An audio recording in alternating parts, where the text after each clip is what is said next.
Honorable members, let us pray.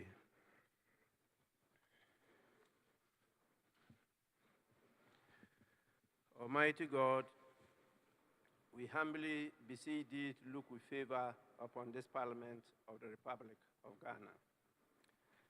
Grant that it may perform its high duty as in thy sight. Give divine guidance to the President of the Republic. Endow members of Parliament and ministers of state with discernment and vision, integrity and courage, that through the labors of government, this land and people may be well and truly served, and that good purposes for the common human life be realized in our midst. O God, grant us a vision of our country, fair as it might be, a country of righteousness, where none shall wrong his neighbor, a country of plenty, where evil and poverty shall be done away with, a country of brotherhood, where all success shall be founded on service and honor shall be given to the deserving, a country of peace, where government shall rest on the will of the people and the love for the common good. Bless the efforts of those who struggle to make this vision a living reality. Inspire and strengthen our people, that they may give time, thought, and sacrifice to speed the day of the coming beauty of Ghana and Africa. Amen.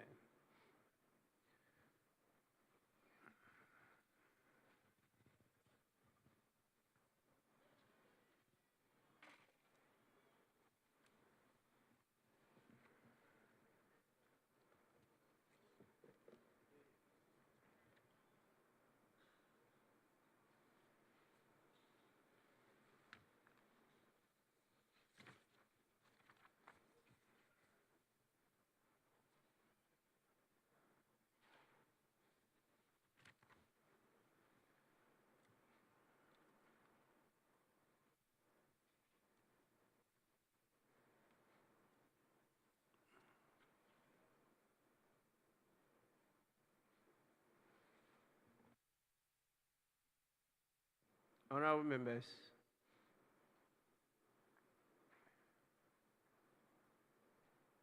we will take item 4.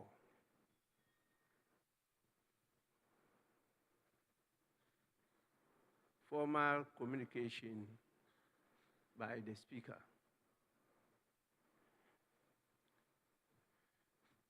You recall I did state I was going to give my response to the statement that was made by the minority leader, which was commented upon, in fact, debated by the House. And so I want to redeem that pledge in the form of a formal communication.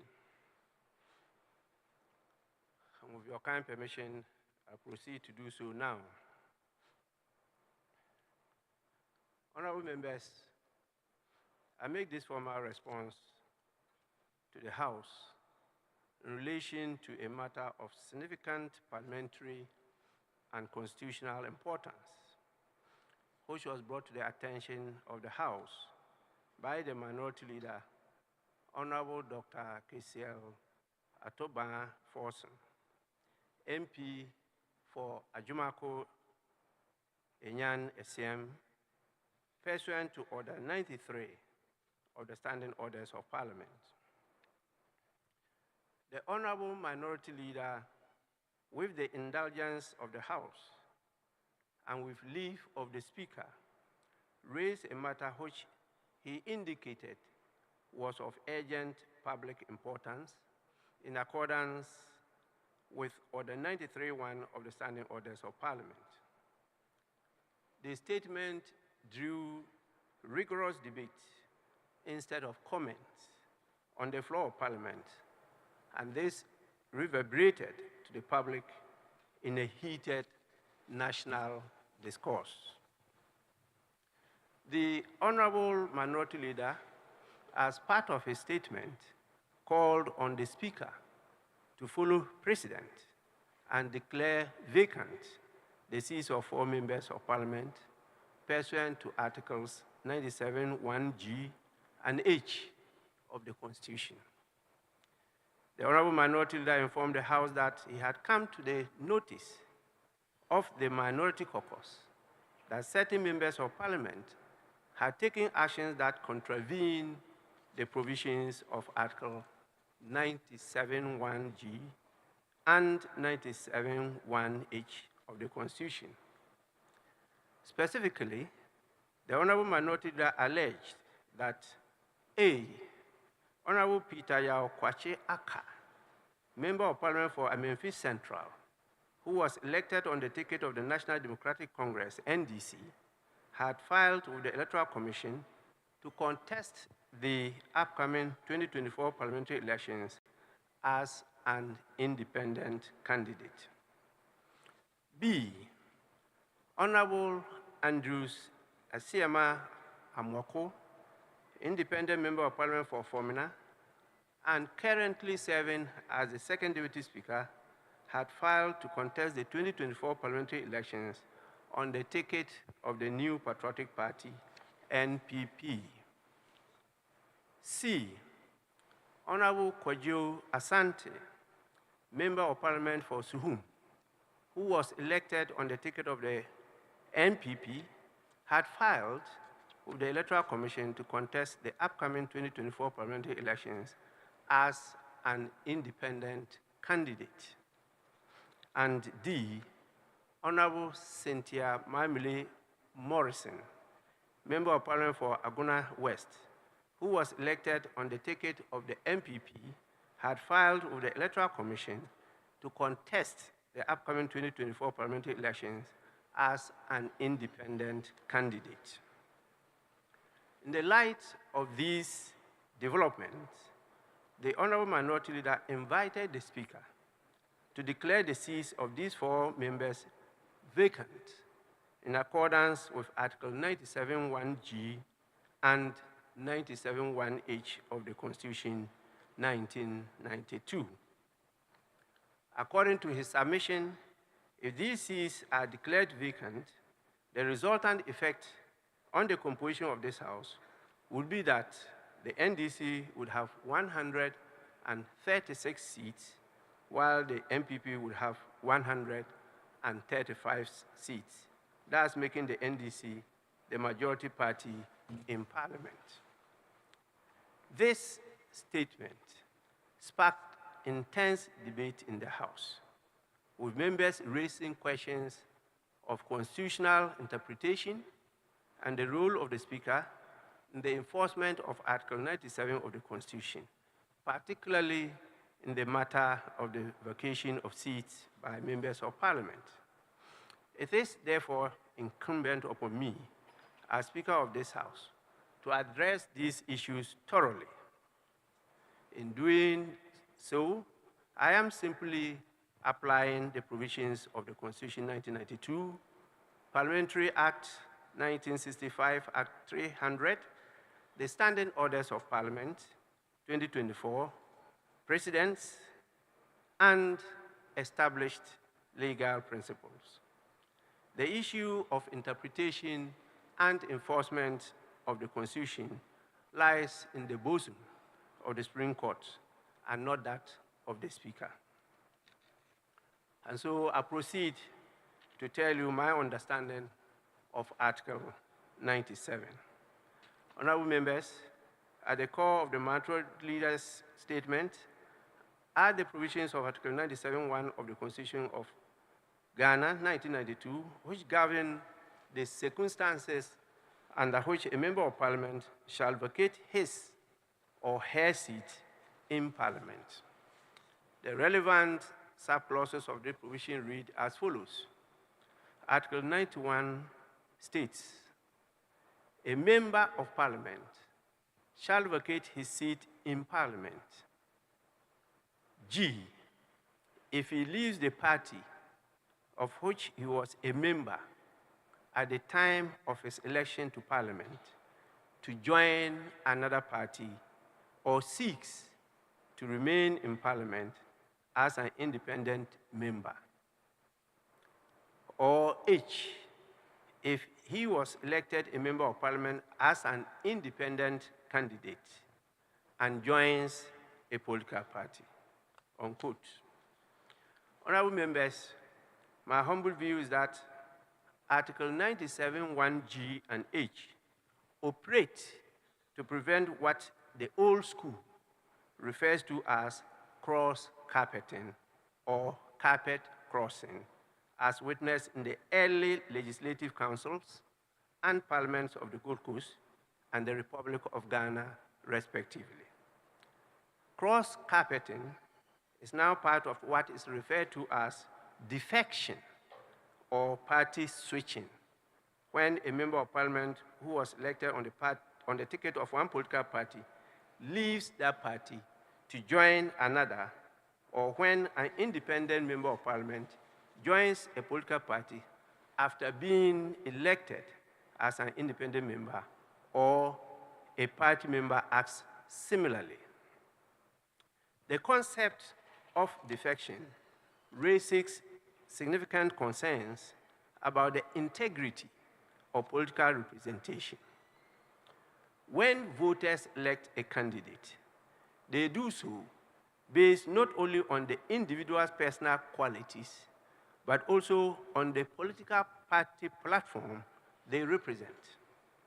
Party switching or defection, therefore, can be seen as a breach of the mandate and social contract between the member of Parliament and the electorate, as it changes the political dynamics that the voters originally endorsed. The prohibition of defection, as reflected in Article 97(1)(g) and H, serves several critical purposes in maintaining the integrity of Parliament, parliamentarians, and protecting the trust and will of the people. The provisions of Article 97(1)(g) and H are designed to safeguard the principles of party loyalty, voter representation, and political stability. Defection is prohibited because it undermines the trust placed in members of Parliament by their constituents and can lead to instability in Parliament.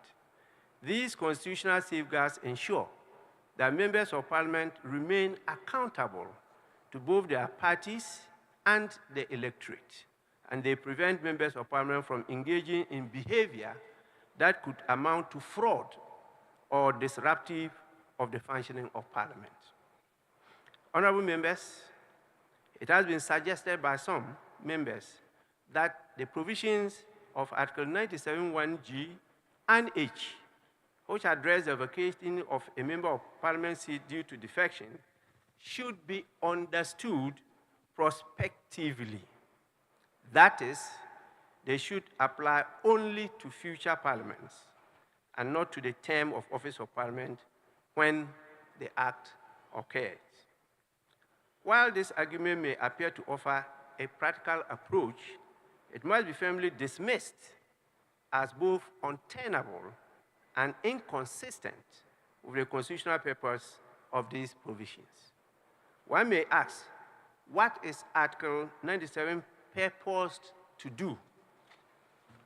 The clear intent of Article 97(1)(g) and H, to my understanding, is to preserve party loyalty, engender trust, and protect the mandate of the voter and representation throughout the MP's term of office. These provisions are designed to prevent political instability, as I stated, opportunistic behavior, fraudulent representations, and disruption of parliamentary composition during the term of a parliament, by ensuring that members of Parliament remain faithful to the mandate given to them by the electorate at the time of their election. to understand these provisions as only applying prospectively, meaning that they will take effect only in future parliaments, will nullify the purpose of Article 97. The provisions of Article 97 under consideration are intended to address breaches of party loyalty and independent status as they occur during a term, ensuring that the House's composition remains consistent with the electoral outcomes. If Article 97(1)(g) and (h) were to apply only in future parliaments, it will render these provisions effectively superfluous. By the time the next parliament is constituted, any member of parliament who has defected or switched political allegiance during the current parliament will no longer be in violation of the provision. They will start the next term aligned with their new party or as an independent. There will exist no defection, and the violation will effectively be wiped clean at the start of the term of the succeeding parliament. If the understanding of the provisions was futuristic, members of parliament could freely switch parties or become independent during the term of a parliament and pretend to be representing the interests of the people who elected him or her or the party on whose platform he or she rode to parliament, while paying loyalty to a different party or group of people with no immediate consequences. This is precisely what Article 97(1)(g) and (h) are meant to prevent. The provisions exist to curb, as I stated, defection, as it happens, not to offer a free pass to members of parliament to change allegiance during their term and only face no consequences, even in future electoral cycles. Under Article 97 of the Constitution of Ghana, there are indeed different modes through which a member of parliament shall vacate his or her seat, and these can be broadly categorized into two groups. The A is the one that we refer to as automatic or procedural, and the B is a matter of determination of fact. Certain modes of vacating a seat happen automatically or procedurally, either through the direct operation of law or institutional processes. These are relatively straightforward and do not require external determination of facts. For example, the dissolution of parliament, the election as speaker, the expulsion for contempt, and resignation of a member of parliament. The second category deals with others where you require determination of facts. And those are the other provisions identified in Articles 97(1), C, E, and D. These involve more complex factual situations that are less clear-cut and may be subject to dispute, making them matters that likely require determination to ascertain whether a vacancy has occurred. Honorable members, it is important to note that the determination of whether a member of parliament has resigned from their political party or has joined another party is a matter of fact. In 2020, during the tenure of Right Honorable Professor Aaron Michael Quay as Speaker of Parliament, a notable instance occurred when the New Patriotic Party notified the Speaker that the Member of Parliament for Formina, Honorable Andrews Asiema Amwako, was no longer a member of the party.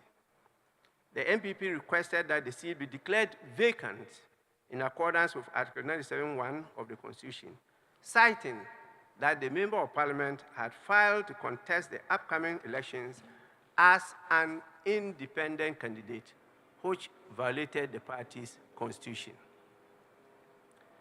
In response to this request and notification, Right Honorable Professor Aaron Michael Quay proceeded to declare the seat vacant.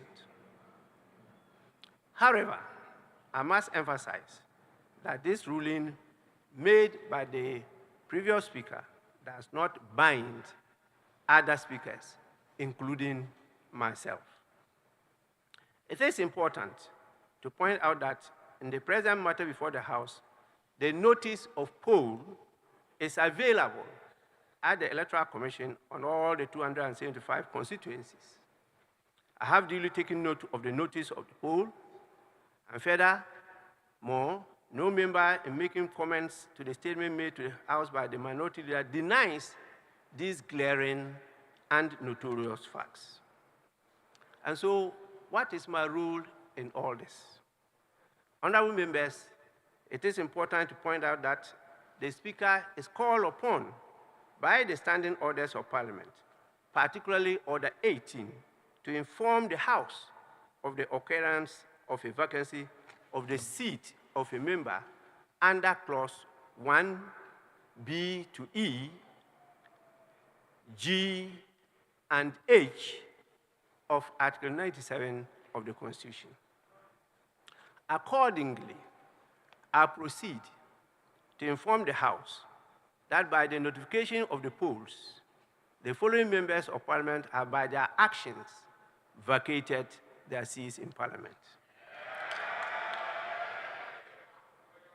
The members are Honorable Peter Yao Kwache Aka, NDC MP for Amenfi Central in the Western Region, now referred to as an independent parliamentary candidate for the same constituency. 2, Honorable Andrew Amwako Asiama, independent member for Fomna constituency in Ashanti Region, now referred to as MPP parliamentary candidate for the constituency. 3, Honorable Kojo Asante, MPP MP for Suhum in the Eastern Region, now referred to as independent candidate for the same constituency. And finally, Honorable Cynthia Mamile Morrison, MPP MP for Agona West constituency in the Central Region, now referred to as independent candidate for the same constituency. These MPs cannot be allowed by law and my good self to continue to pretend to be representing people that they don't believe in and they don't have any loyalty for in this House any longer. The House is accordingly so informed. Honorable members, I thank you for your patience and attention.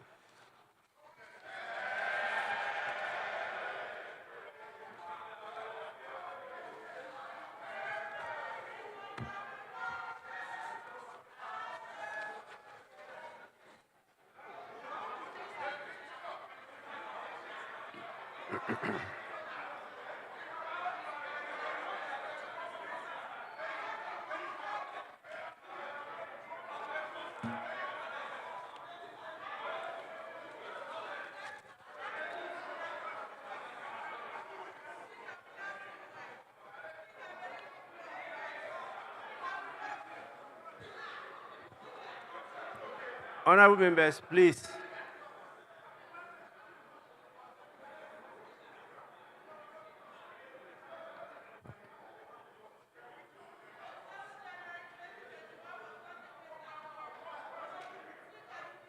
Honorable members, may we have some order in the House?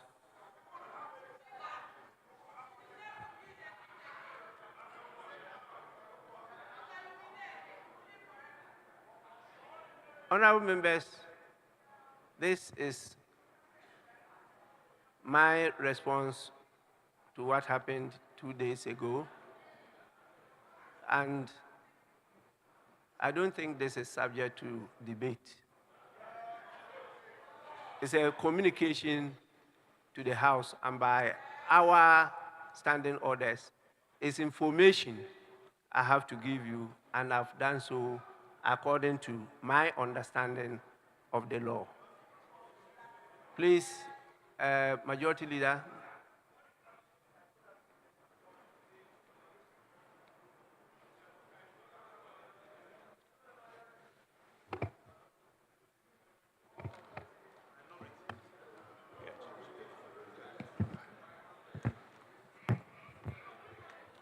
Mr. Speaker, with respect, I thank you for the opportunity to make comments on the communication you have just delivered to the House. May you kindly refer to the standing orders that you are coming under.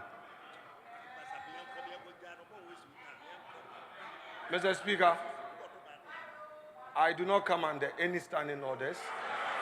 So you may resume your seat then. Mr. Speaker, Mr. Speaker, Mr. Speaker, Mr. Speaker, Mr. Speaker, you are the father of this House. And Mr. Speaker, you have communicated to the House a position you've taken. It's been our practice that any time you have come out with a formal communication, you give opportunity to leadership to make a response.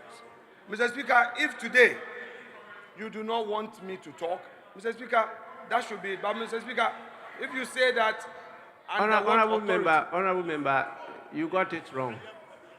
It's not the practice of the House that any time I come with a formal communication, I allow members to make comments. That's not the practice of the House. It's never been the practice of any of the houses that I have been member from 1993 to date. I have not had that as any practice of the House. Some speakers, including myself, may entertain some comments from members, but it is not a practice of the House. Mr. Speaker, if it pleases you, I would like to make some few comments on the matters you've raised, because, Mr. Speaker, these are very grave matters. The matters you've raised are not light matters. They are very grave matters that I would want to comment. And, Mr. Speaker, so please, you want to seek my leave to make comments? That is so, respectfully. Now you agree it's not the practice, Mr. but Speaker, you are just seeking my leave. Mr. Speaker, as it pleases you, with your leave. With your leave. Well, yes, you may do so. Mr. Speaker, thank you once again for the leave granted me to comment on your communication you just delivered. Mr. Speaker, you underscored your submissions with a very important point, that the matter that came before us has interpretation reliefs, and that you do not have the power to interpret the Constitution, and that your duty is to enforce.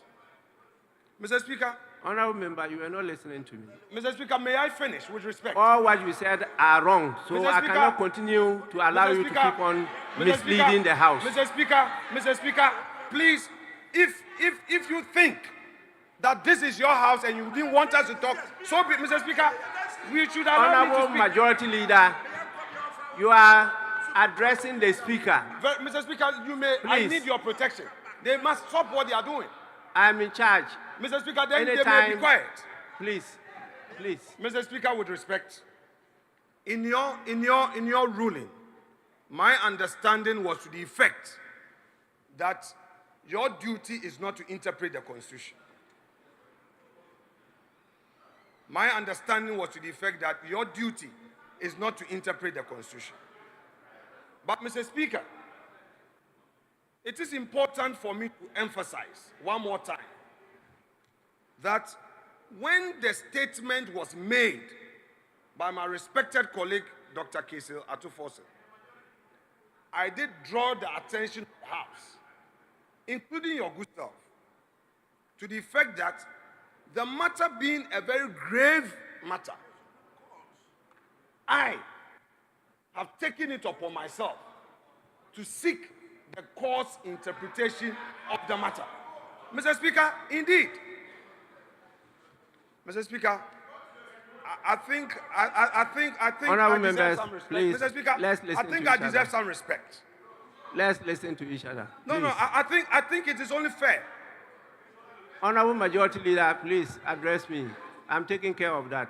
Please, Mr. let's Speaker, listen to each other. I did indicate that I have filed a process at the Supreme Court.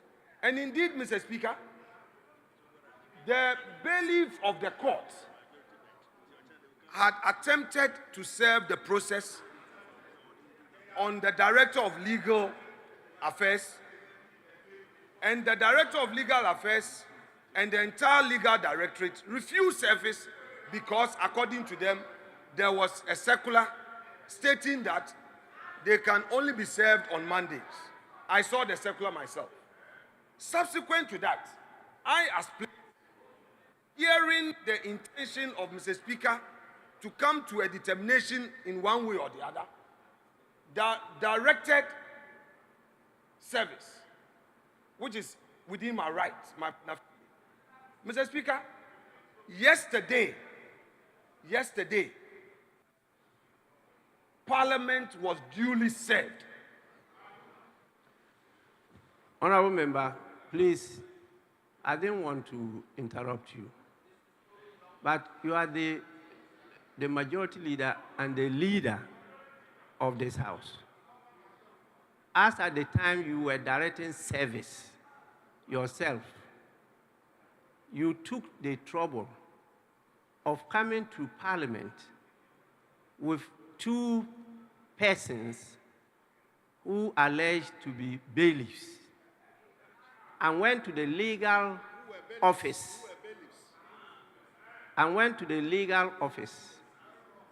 to yourself, directing officials of the legal office to receive the service. You are a member of Parliament. I am the Speaker. It is my duty to protect your privileges and immunities. In doing so, I had a discussion with the Chief Justice, and we came to an understanding that in the meantime, the Chief Justice issued a directive as to how service of members of Parliament, some officers of Parliament, and the Speaker could be effected. I communicated this to the House and discussed it with you, the leaders. We said that as we go along, we will together, Parliament and the judiciary, particularly led by the Supreme Court, come out with a legislation on this issue of privileges and immunities of Parliament, members of Parliament, and specified officials of Parliament. We discussed this. Based on this discussion, the Chief Justice issued a directive to all registries of courts in the country. And it is stated clearly there that the Speaker can be served on Mondays during working hours. There were reasons why we came to those agreements. You are aware of it. Yet you kept on insisting that service be effected whilst the Speaker was presiding over the proceedings of the House. You, as leader of the House, as majority leader, you are saying that this was service because you threw the court processes on the table and walked away? Is that how you effect service? Please, to quote the common parlance, don't go there. With respect, for the past 12 years, I have accorded you every respect, and I'll continue to do that. Mr. Speaker, the facts you put out are not true. Mr. Speaker, these are credibility issues, so I will respond for the record. Mr. Speaker, somebody has told you something. Mr. Speaker, you reserve the right to be there to make your point. Let me make my point too. Mr. Speaker, no way. Mr. Speaker, no way. Speaker, whoever told you, Mr. Speaker, whoever told you that I threw a paper at somebody, this has to do with my credibility.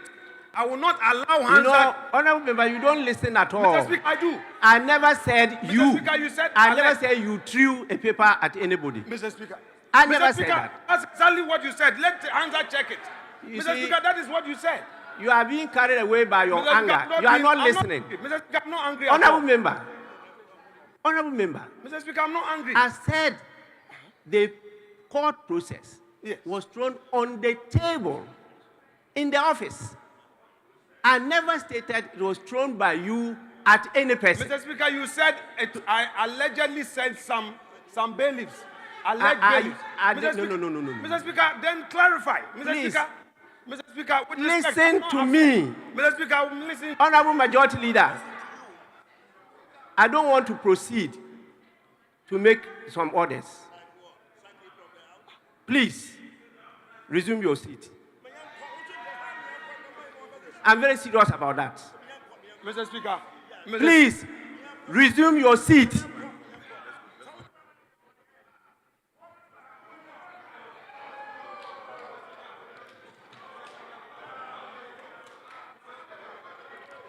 Honorable Member, your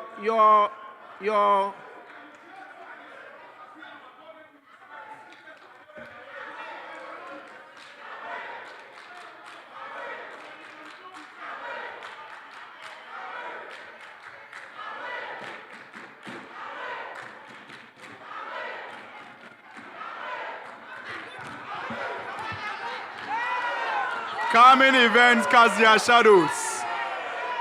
We have Parliament now, elect with the executive.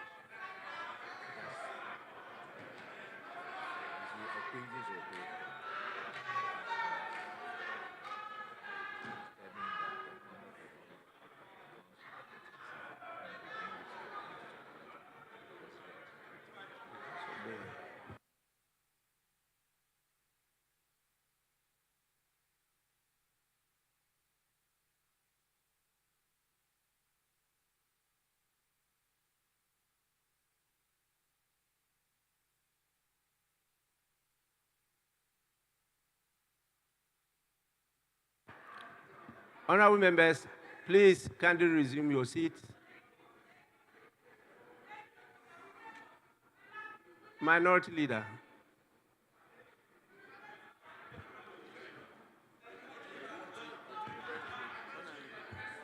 Right Honorable Speaker. The Speaker, first, let me start by expressing our profound gratitude for your erudite ruling on this very important matter of national interest.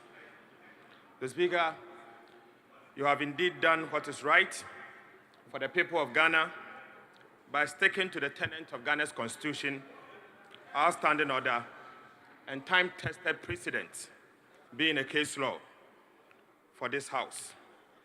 The Speaker, permit me to congratulate the NDC Majority Caucus for standing firm from day one, Mr. Speaker. Honorable Member, just a moment. I can see a cluster of some members at one corner of the chamber. Please, honorable members, either you resume your seats or you move out of the chamber of Parliament. Please, honorable members, can you hear me? Please, Marshal, kindly perform your duty.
Honorable Minority Leader, you may now go on.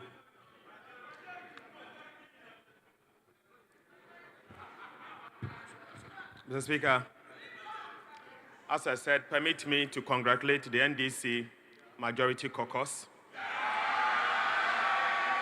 Mr. Speaker, from day one, we have not reneged on our responsibilities to work for the people of Ghana.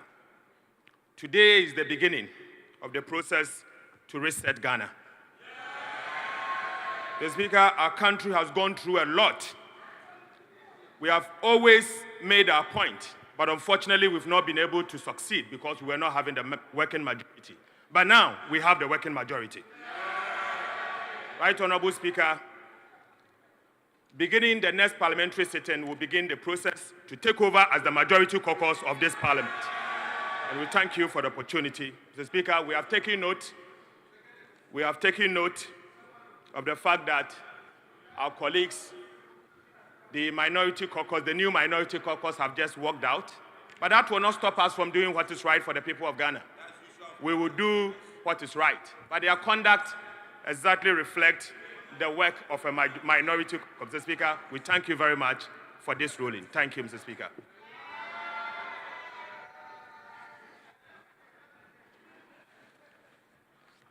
Honorable members. Yes, Chief Whip. Mr. Speaker, unless you have any further information, I would move for the House to be adjourned till Tuesday next week, Mr. Speaker. I so move. Honorable members, at least we need to take the correction of votes and proceedings and official reports. We need to take that.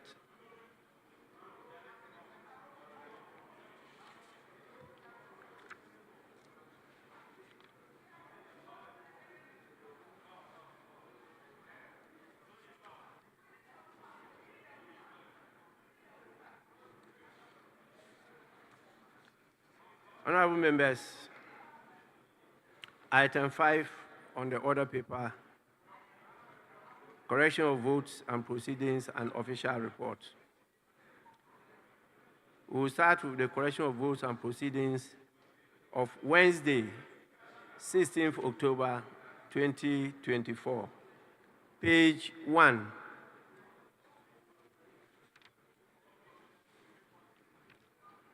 Page 2. Page 3.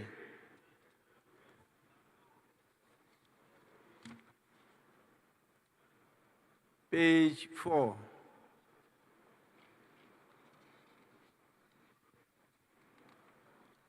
Page 5.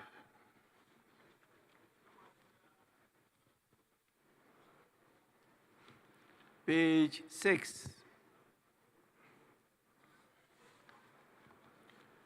Page 7.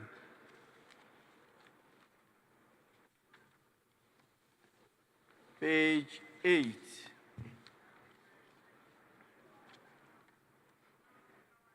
Page 9. Page 10.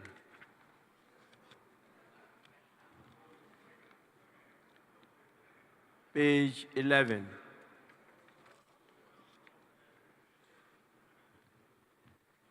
Page 12.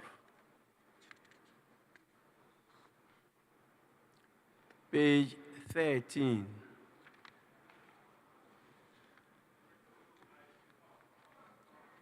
Page 14.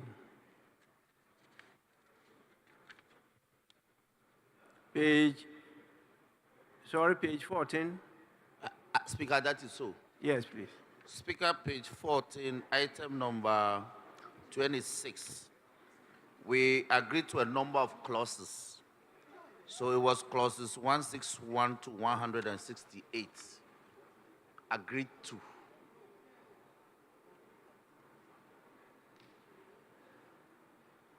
It was a number of clauses that we considered.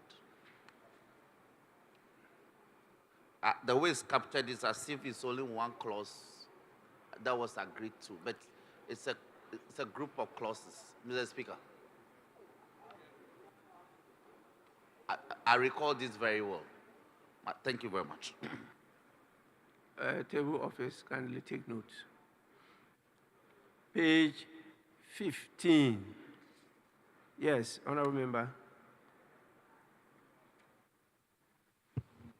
Mr. Speaker, still the same page 14. Right Honorable Speaker directed the draft person to redraft the provisions. Now, if you look at 26, clause 161 to 168, agreed to. 27, clause 169, agreed to. Now, following it, are we to assume that you are referring to clause 169 with what the Speaker gave the directive? Thank you.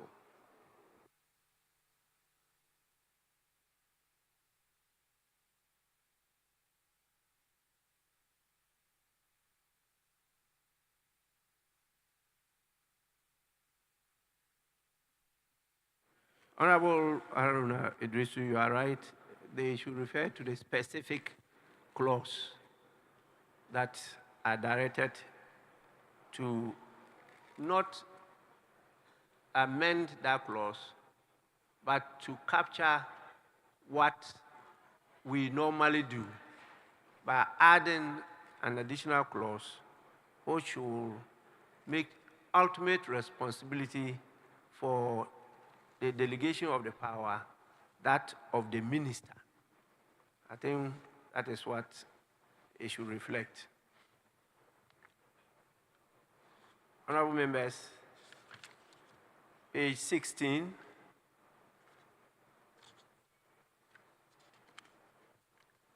Page 17.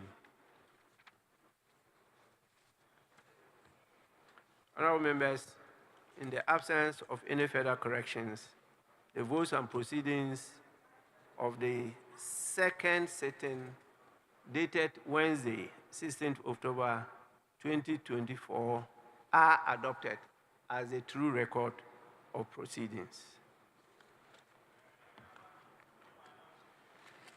I have two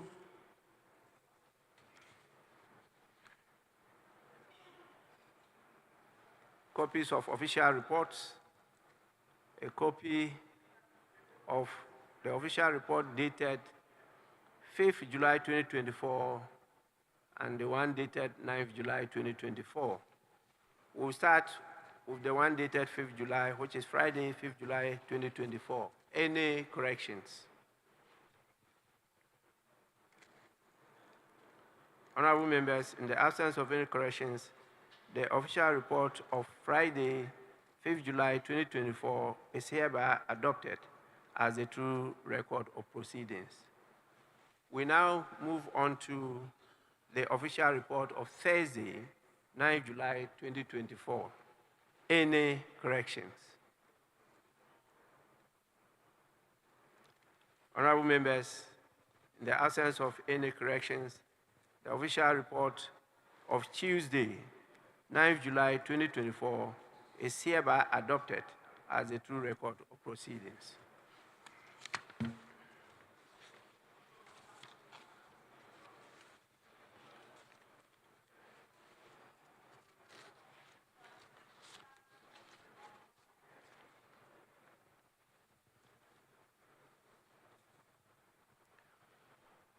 Leadership.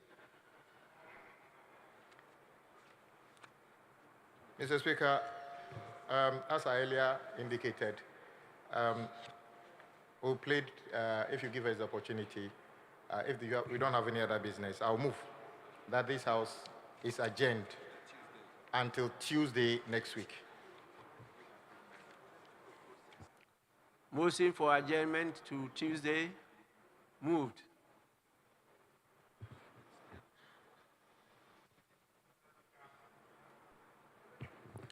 Right, Honorable Speaker, I rise to second the motion for adjournment. Honorable Ahmed Ibrahim, Member of Parliament for Banda, and the new First Deputy Majority Whip.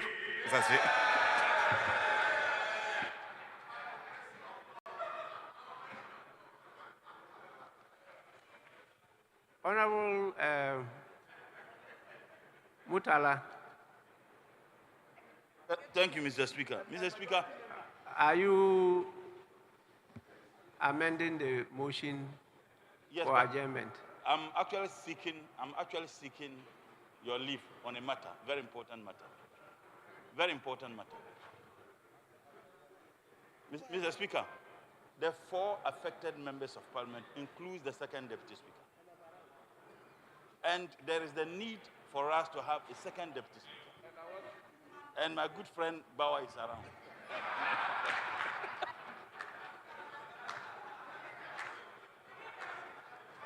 We need a woman, Speaker. Speaker, we need a woman.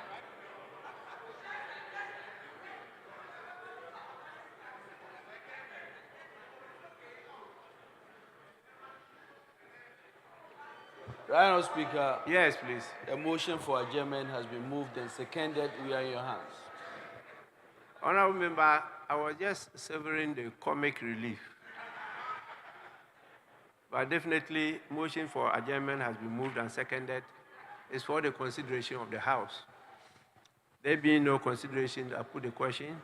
Those in favor of adjournment to Tuesday, please say aye. Those against, say no. The ayes have it. Honorable members, the House is accordingly adjourned to Tuesday. The House is adjourned.